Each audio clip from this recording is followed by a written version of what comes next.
धर्म प्रेमी बंधुओं, मेरे इस चैनल में आपका स्वागत है। आपका बहुत सहयोग मिल रहा है। मेरे इस चैनल में वरांग चरित का वर्णन चल रहा है। वरांग चरित में हमने कल पढ़ा कि किस प्रकार से वे मुनिराज धर्म का उपदेश जो है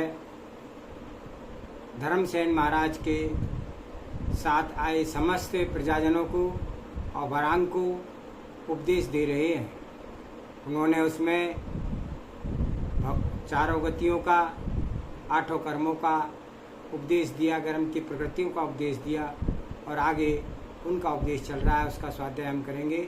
इससे पूर्व हम मंगलाचरण करते हैं।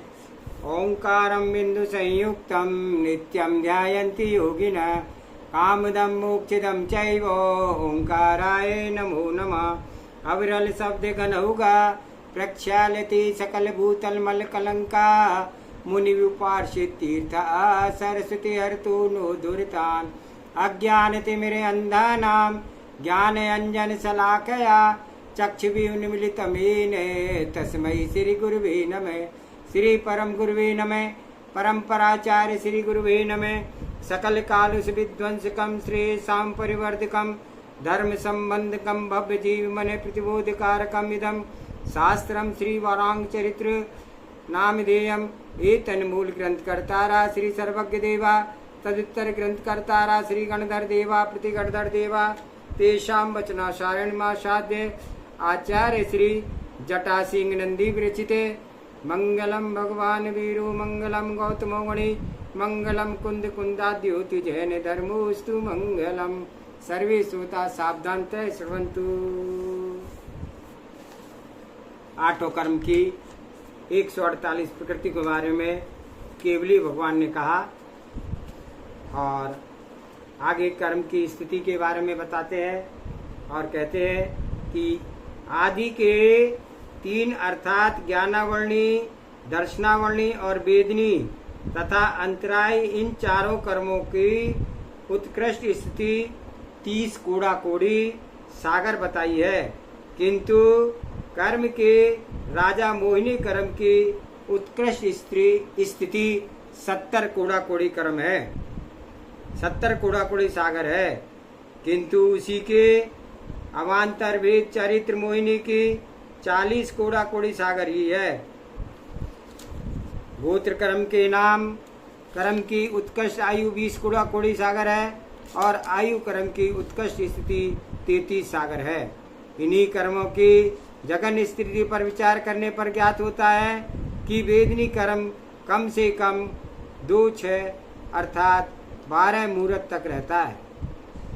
नाम कर्म और गोत्र कर्म 8 मुहूर्त पर्यंत तक जगन्य रूप से टिकते हैं और बाकी ज्ञानावर्णी, दर्शनावर्णी, मोहिनी, आयु और अंतराय की न्यूनतम स्थिति अंतर मुहूर्त 1 मुहूर्त अर्थात 48 मिनट से भी कम है।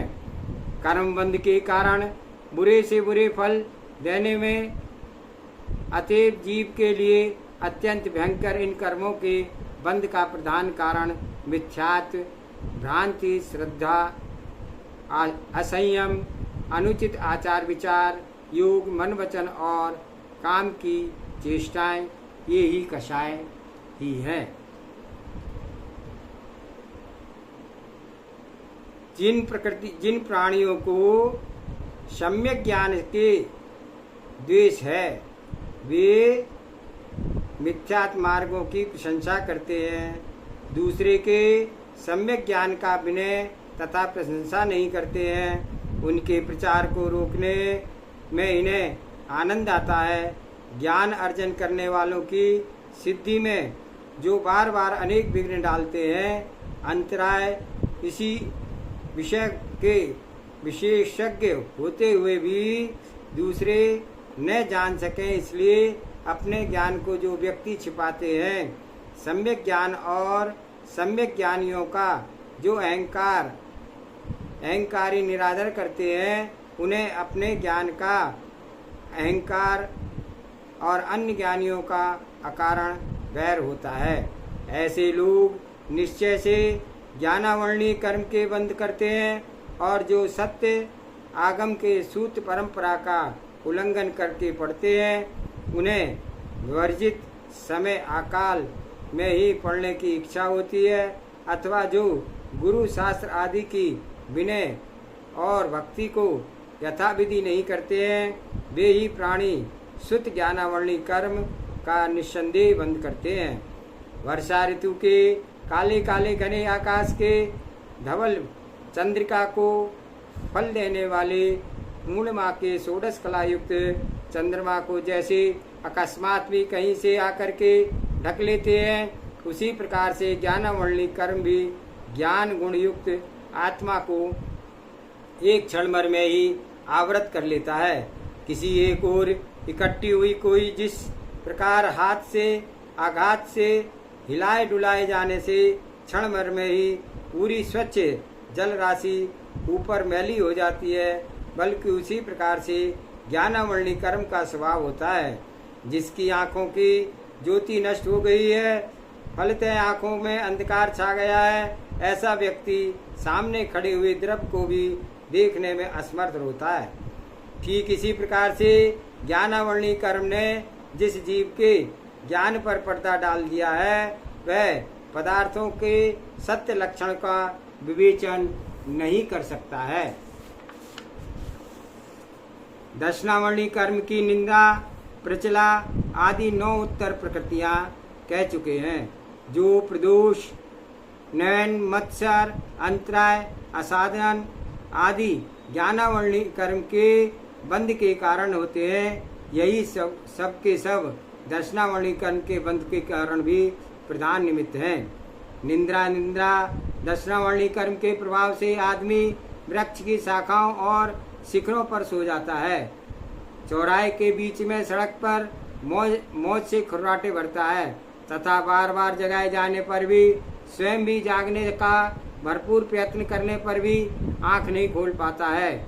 यह सब प्रचला का ही प्रतिफल है। जो सोते सोते व्यक्ति कोई मुख में लार बहती है वह बार बार सोने वाला शरीर को इधर उधर चलाता है, फिर तथा सिर को इतना अधिक मोड़ता है कि मानो टूट ही जाएगा। स्नागिद्धि दर्शनावरणी कर्म के उदय में होने से व्यक्ति जागकर खड़ा होकर के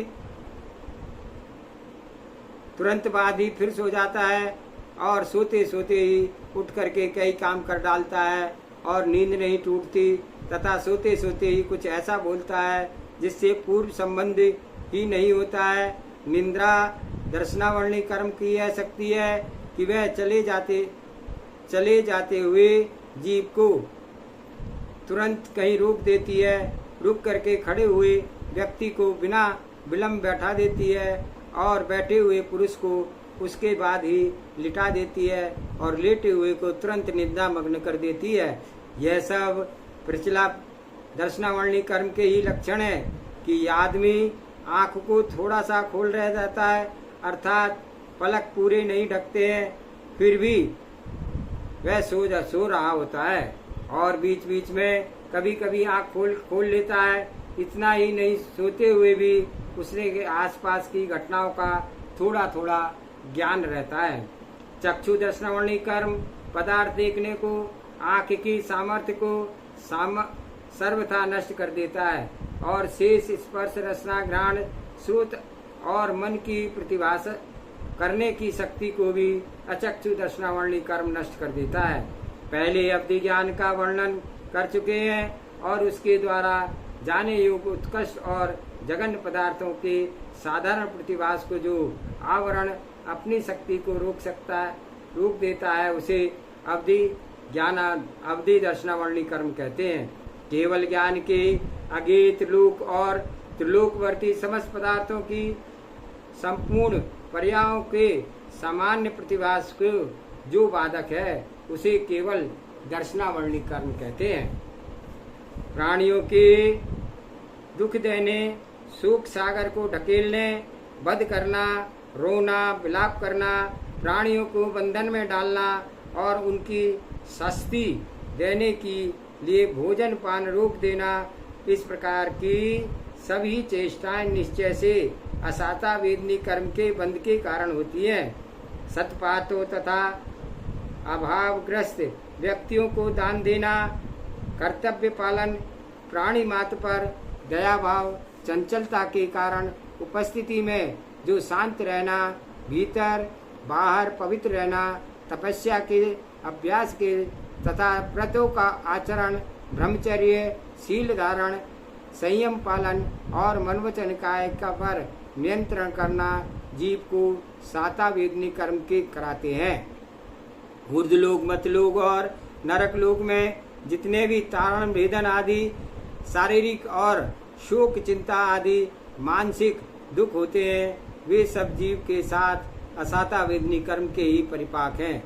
इसी प्रकार तीनों लोकों में प्राप्त होने वाले स्वास्थ्य, सेविका आदि शरीर आदि अथवा प्रेम, प्रसन्नता आदि मानसिक सुख भी उक्त दान, दया तथा शुभ कर्मों के द्वारा बांधे गए साता वेदनी कर्म के फलोन्मुख होने पर ही प्राप्त होते हैं। दर्शन मोहिनी कर्म जो लोग कवलाहारी आदि कहकर के केवल ज्ञान भगवान की है वह भी नहीं है, इसलिए सब संशयात्मक है। ऊपर से शायदवाद सत्य शास्त्र की अहिंसा पर ही जोर देकर के राष्ट्र को षड बना देते हैं। आदि मिथ्या लक्षणों द्वारा धर्म के कमंडलू में रुपया पैसा भरे रहते हैं। आदि भ्रांतियों के सदगुरुओं के प्रथम अरहंत ऋषभदेव पल में पड़े रहते हैं इत्यादि लिख करके बीतराग प्रभु की श्रावक श्राविका मुनियों और आरिकाओं के चतुर्वी संघ के नग्न मुनियों तथा आरिकाओं के आमने सामने आना भी वासना को जागृत कर देना होगा। इसके समान अपने मस्तिष्क पतन को प्रकट करके जो बिना सिर पैर के निंदा करते हैं, बीतराग केवल प्रभु के द्वारा उपदिष्ट स्वराचार की निंदा करते हैं, सन्मार्ग का विरोध करके और धर्म आचरण के आड़ में वासना पूर्ति में सहायक मिथ्या मार्ग के उपदेश देते हैं, उन लोगों का संसार भ्रमण बढ़ता ही जाता है।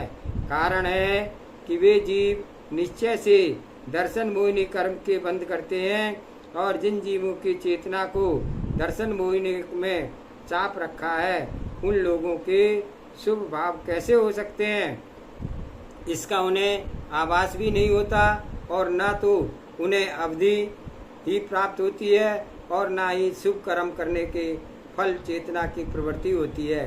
परिणाम यह होता है कि उन्हें कभी भी संसार शरीर से वैराग नहीं होता, और मुक्ति की जो बात ही क्या कहना।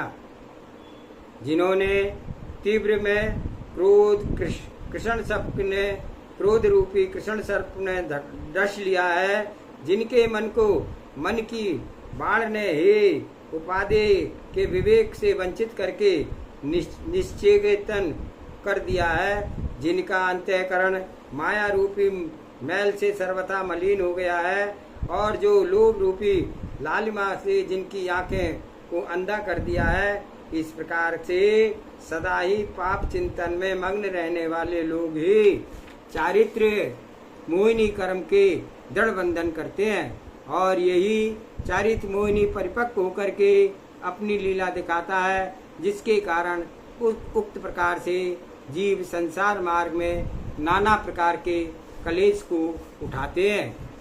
प्रथम प्रकार से अर्थात अनंतानुबंधी क्रोध का जो संस्कार आत्मा पर पड़ा है, वह इतना तीव्र होता है कि उसकी उपमा पत्थर पर खोदी गई लकीर से दी जाती है। यही कारण है कि क्रोध जन्म जन्मांतरों पर भी जाकर के शांत नहीं होते हैं, और निमित्त सामने आते ही भड़क उठते हैं। दूसरे प्रकार अर्थात अप्रत्याख्यानी वर्णी क्रोध कषाय जो कि छाप आत्मा पर पड़ती है, उसे वैसा ही समझिए जैसे कि गीली पृथ्वी पर सूखने पर उसमें पड़ी दरार होती है। वह संस्कार काफी समय बीतने पर अथवा शास्त्र रूपी जल वृष्टि से चित्त स्नेह आर्ध होने जाने पर उपशम को प्राप्त हो जाता है।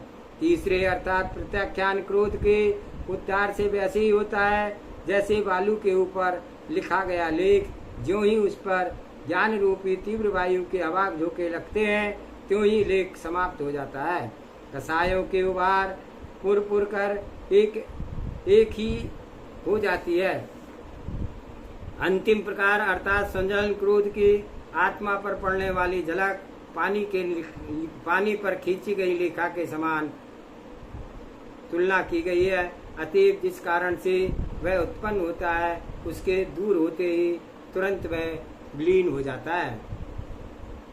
मान प्रथम प्रकार का मान इतना तीव्र और विवेकहीन होता है कि शास्त्रकारों ने उसे पत्थर पर स्तंभ के समान मान, इसलिए अनंत काल बीत जाने पर भी उसमें आक्रांत जीव के तनिक भी मृदुता व विनम्रता नहीं आती है। पुराण पुरुष कहते हैं कि दूसरा मान अप्रत्याख्यान मान का उदय आत्मा में हड्डी के समान कर्षकता लाता है और प्राणी मात्र परिणाम यह होता है कि जब जीव ज्ञान रूपी आग में काफी तपाया जाता है तो वह कुछ विनम्रता आ जाती है और तृतीय अर्थात प्रत्याख्यान मान का उद्धार होने पर जीव उतना ही कठोरता आ जाती है कि गीली मिट्टी होती है। फलतः जब ऐसा जीव रूपी काष्ठ ज्ञान रूपी तैल से सराबोर होकर के तो उसे उपरांत में वह सरलता से झुक जाता है। अंतिम संज्वलनमान संस्कार के बालों की घुंघराली लट की तुलना की है। आपाततः ज्यों ही उसे शास्त्र ज्ञान रूपी हस्त से स्पर्श करिएगा त्यों ही वह क्षण भर में ही सीधी और सरल हो जाता है। माया प्रथम अनंतानुबंधी माया का उदय होने पर जीव चित्त वृत्ति बिल्कुल बांस की जड़ों के समान हो जाती है। उसकी इसी कारण से उसका चाल चलन और स्वभाव अत्यंत उलझे तथा कुटिल हो जाते हैं और उसमें कभी भी सीधापन नहीं आता है। अप्रत्याख्यान माया का आत्मा पर पड़ने वाला संस्कार मेंढे के सींग के समान घुट्टादार होता है। फलतः कसाय के आक्रांत व्यक्ति मन में कुछ सोचता है और जो करता है वह उसे बिल्कुल भिन्न होता है। प्रत्याख्यानावरणी कर्म का वार की तुलना से चलते बैल के पुत्र मूत्र के समान टेढ़ी मेढ़ी रेखा होती है। परिणाम यह होता है कि उसकी सभी चेष्टाएं बैल के मूत्र के समान आधी सीधी और आधी कुटिल मार के रोम रोम के समान होती है। अतएव ज्यों ही आत्मा रूपी रोम को अपना ज्ञान रूपी यंत्र में रख कर दबाते हैं त्यों ही वह बिना विलंब किए हुए शुद्ध स्वभाव को प्राप्त कर लेता है। लोभ प्रथम लोभ अनंतानुबंधी लोभ के उदय होने पर आत्मा पर वैसा ही अमिट संस्कार पड़ता है जैसा कि कीड़ों के खून से बनाए गए लाल रंग कागज का होता है। अतएव ऐसे आत्मा जो जब ज्ञान शास्त्र रूपी ज्वाला के जलाया जाता है तब वह भी लोभ के संस्कार उसे नहीं छोड़ते हैं। अप्रत्याख्यानी वर्ण लोभ से आत्मा पर वैसा ही रंग चढ़ जाता है जैसे कि नीले रंग का किसी धवल वस्तु पर आता है।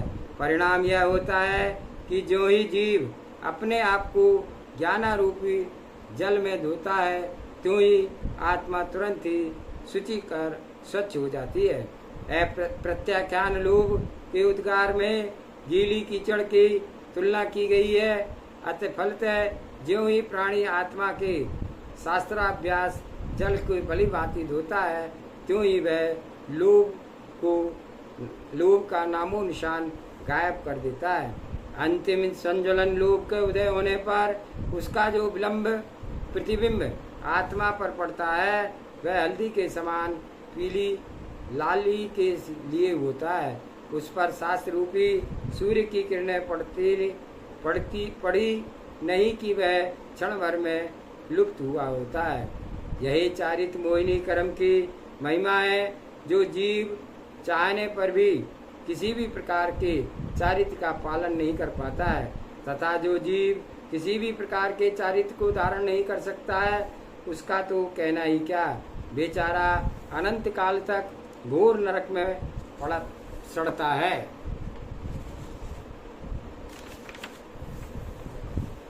नौकशाय हास्य नौकशाय के उदय होने पर जीव प्रसन्नता के अवसर पर साकूत क्रोध में तथा कहीं पर अपमान होने के बाद अकेले ही अन्य लोगों में के सामने प्रकट करने कारण के बिना हंसता है, अथवा अपने आप ही कुछ बड़बड़ाता हुआ जाता है। जब किसी जीव के रति नौकशाय उदय होता है तो उसे उन दुष्ट लोगों से ही अधिक प्रीति होती है, जो पाप में कर्मों को करने से ही सदा लगे रहते हैं, जिनके कर्मों का परिणाम कुफल प्राप्ति ही होता है, अर्थात निष्कर्ष शुद्ध अहित ही होता है। यह अरति नौकशाय का ही फल है। और जो जीव ज्ञानार्जन के साधन व्रत पालन का शुभ अवसर तपने की सुविधाएं ज्ञानाभाव मार्जन की सामग्री लौकिक और पारलौकिक संपत्ति तथा अन्य सुखों के कारण की प्राप्ति हो जाने पर भी अपने आप को उनमें नहीं लगा सकता, शमशान राजद्वार अंधकार आदि 7 भय के स्थान पर किसी साधारण से साधारण भय के कारण वह उपस्थित होते ही वह प्राणी एकदम कांपने लगता है तथा बोली बंद हो जाती है, या हकला हकला करके बोलने लगता है। यह सब भय नौकशाय का ही प्रभाव है। जब प्राणी हर एक बात को उदासीन हो जाता है और लंबी लंबी सांस छोड़ता है, तब उसे यह नियंत्रित नहीं कर पाता है। फलतः मन सब तरफ अव्यवस्थित होकर के चक्कर काटता है। इंद्रिय आदि इतनी दुर्बल हो जाती है कि अपना कार्य भी नहीं कर सकता है तथा बुद्धि विचार नहीं कर सकती है। तब समझिए कि यह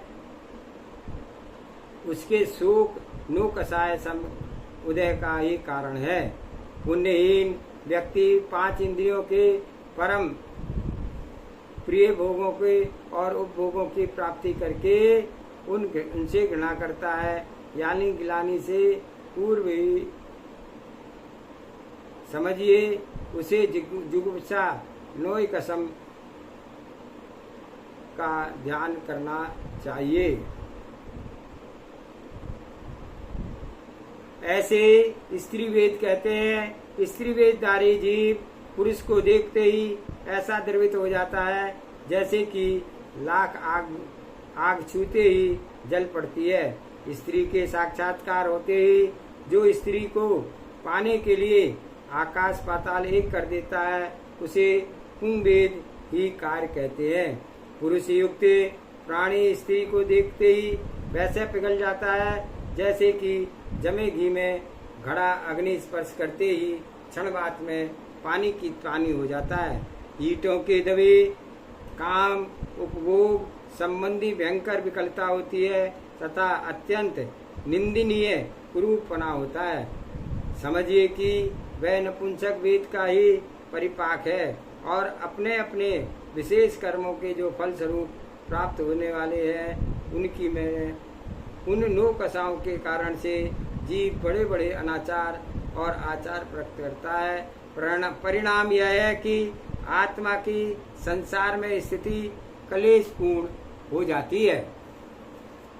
जिन बंदों का विवेक पूर्वक दृष्टि पर मिथ्यात्व मोहिनी कर्म का पर्दा पड़ा है, जो अहिंसा आदि व्रत और शिक्षा का गुण व्रतशील से हीन है तथा साथ साथ ही संसार कारण अत्यधिक आरंभ और परिग्रह करते हैं वे नरक आयु का बंध करते हैं।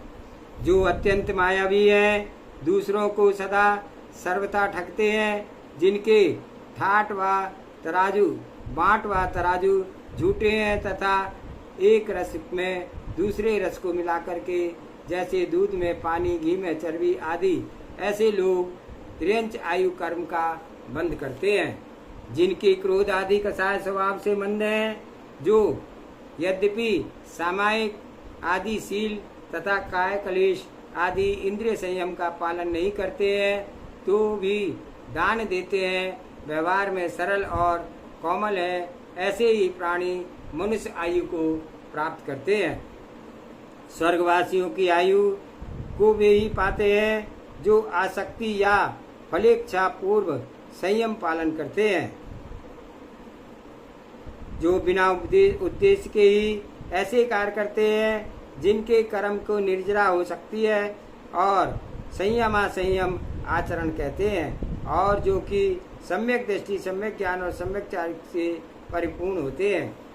जिन प्राणियों की मानसिक, वाचनिक तथा शारीरिक चेष्टाएं और छल कपट भारी, उनके जिन्होंने विरोध मत से तथा संदेह करने पर आनंद आता है, और जो प्राणी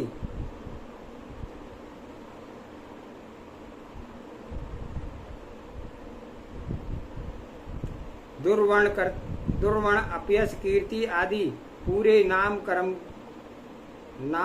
कर्ष का बंद करते हैं, जो कुछ मन से सोचते हैं वही मुख से बोलते हैं, वचनों के अनुकूल ही चेष्टा करते हैं तथा उसे ही मन में सोचते हैं, विरोध संदेह मनुष्य बिल्कुल खिलाफ रहते हैं, और इनसे जीवों के शुभ सुस्वर आदि सुनाम कर्म के शुभ नाम कर्म की प्रकृतियों का बांधते हैं। जिन प्राणियों की अपनी जाति, कुल, शरीर, बल, रिद्धि, ज्ञान, तप और पूजा का अभिमान या उन्माद हो जाता है, सर्वथा दूसरों की निंदा और उद्भूषण में लीन रहते हैं, इन प्राणियों के नीच गोत्र का बंध होता है और इनका परिपाक अत्यंत दुखदायी होता है। अनंत प्रभु के द्वारा प्राप्त सम्यक ज्ञान तथा उन्हीं के द्वारा उपदिष्ट वीतराग और उन्हीं जिनकी अटूट ही भक्ति है, और दूसरों की निंदा तथा पैशून्य आदि से जो कोसों दूर रहते हैं, वे सभी प्राणी उच्च गोत्र कर्म का बंध करते हैं, जो कि इस संसार में भयंकर प्राप्त करने पर भी कष्ट को नहीं छोड़ पाता है। जो प्राणी दूसरे को दान देने में और पाने में बाधक होते हैं, और वे भव की निंदा करते हैं, और जो प्राणी लाभ के अकारण ही अड़ंगा लगा देते हैं, उनकी संपत्ति के मार्ग में जो बाधक होता है, वे सभी भोगों को वंचित रह जाते हैं। उन्होंने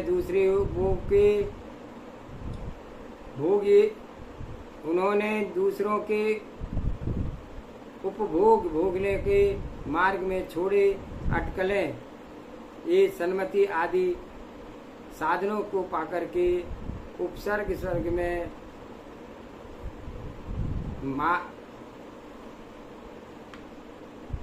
दूसरों की शक्ति और वीर के विकास मार्ग में कांटे बोते हैं, और वे इस संसार के शक्तिहीन और अक्षम होते हैं। इसी प्रकार जो अन्य लोग धर्माचरण में विघ्न बाधाएं डालते हैं, उन्हें तो दान, लाभ, भोग, उपभोग और वीर सबका ही अंतराय मानना चाहिए। कर्म की महिमा का वर्णन करते हुए मुनिराज बताते हैं कि हे राजन, उक्त प्रकार से क्रम से 8 कर्मों का स्वरूप, बंध के कारण और विशद परिणाम आपको समझाया है, क्योंकि इस संसार में जीव 8 कर्म के द्वारा ही सदा लुभाया जाता है और पथभ्रष्ट किया जाता है। एक साधारण से जीव की हिंसा कर देने से ही यह जीव 8 प्रकार के कर्म का बंध करता है, अर्थात यह सब बंध का महात्म्य है, जो कि जीव नाना योनियों में अनेक प्रकार के दारुण अनंत दुखों को भोगता है। और संसार चक्र में ज्यों ही वह जीव किसी एक कर्म के पास से छूटता है, त्यों ही वह दूसरे का निंदा फल को कस जाता है। फलतः कर्म परस्पर रहट की घड़ियों के समान ही घेरे रहता है, अर्थात यूँ कहिए कि मथानी की डोरी के समान एक तरफ से खुलता है और दूसरी तरफ से बंद हो जाता है। इस प्रकार से एक बीज के पूरे बीज उत्पन्न होते हैं, उसी प्रकार से पूर्वार्जित कर्म के द्वारा उद्धारकालीन कर्मों के बोझ को बढ़ाता है। हुआ यह कि जीव संसार में मारा मारा फिरता है और बहुत से पर्यंत कलेशों को भोगता है।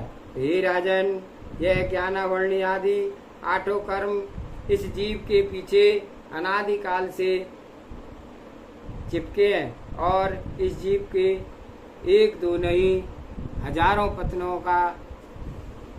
पतनों को करते आए हैं। यह कर्म दारुण और भयंकर नरकों के जीवों को पटकते हैं और ये त्रियंच और महात्रियंच गतियों को दौड़ते हैं। ये ही कभी कभी स्वर्ग गति में बैठाते हैं और ये ही सामर्थ्य होने पर पुनः पुनः दुखों के समुद्र में डुबो देते हैं। प्रियजनों की संगति की प्राप्ति, सुसंगति का तथा प्राणी जनों के समागम को सदा के लिए वियुक्त होने के लिए जन्म और मरण, यौवन और वृद्धा के लोगों को प्राप्त होती है। यह सभी उन्हीं कर्मों की लीला है। ये कर्म ही बहुत शत्रु है और ये कर्म ही का मूल बीज है। प्राणियों के उद्धार और निर्दय शत्रु कोई तो ये कर्म ही है, उत्पादक भी यही है। तो इस संसार में 8 कर्म रूपी पुण्य या विक्रय वस्तुओं को लेकर के यह जीव सुख दुख में होने से बचने के लिए खरीदने पर नरक आदि गति रूपी नगरों के पतन को घूमता रहता है। आज का स्वाध्याय यही समाप्त करते हैं। आगे का स्वाध्याय हम कल करेंगे। जावानी के ज्ञान से सूझे लोकालोक, सो वाणी मस्तक नमो सदा दे तू दो। हे जिनवाणी भारती तुहे जपो दिन रैन, जो तेरी शरणागे सो पावे सुख चैन। 9 बार नमोकार मंत्र।